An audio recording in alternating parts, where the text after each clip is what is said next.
Now to welcome in our Premier League insider, David Ornstein. And David, within this hour, Man United co-owner Sir Jim Ratcliffe made a number of comments that have now gone public. I know you've sifted and sorted through them. What have you learned?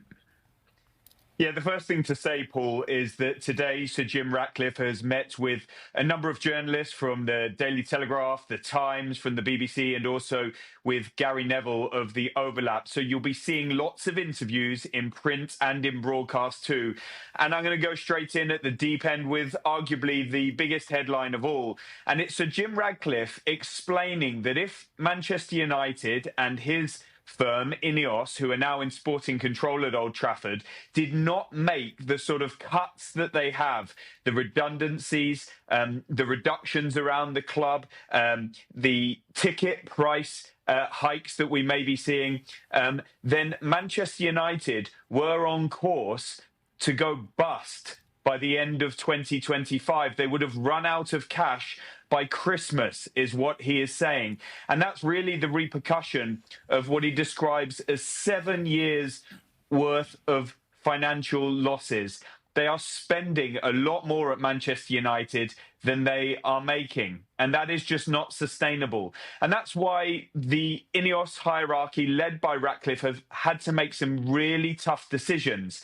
But they believe that it will get them to where they need to be to start succeeding on the pitch and bringing United back to what he describes as their former glories. He backs Ruben Amorim wholeheartedly as manager. He says that they are building with him and they expect him to be in position for a long time.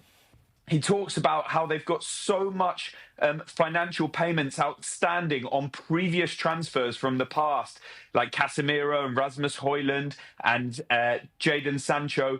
But they think with sales of some of those players, they will be able to spend money in the summer transfer window.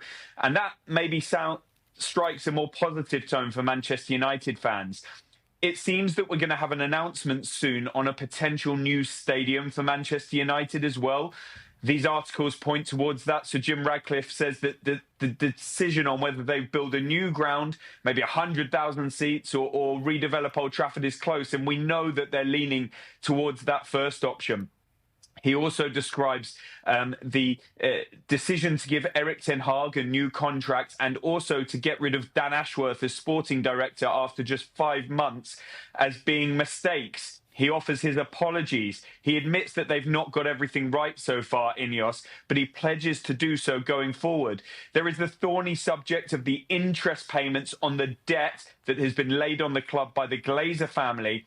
And Ratcliffe doesn't really raise any criticism of that. He almost says that debt is part and parcel of operating a club in the Premier League. And that is quite interesting too, because he has to work with the Glazers as co-owners. It's really fascinating. Get your eyes across it. We'll be talking more about it in the coming days, weeks, months.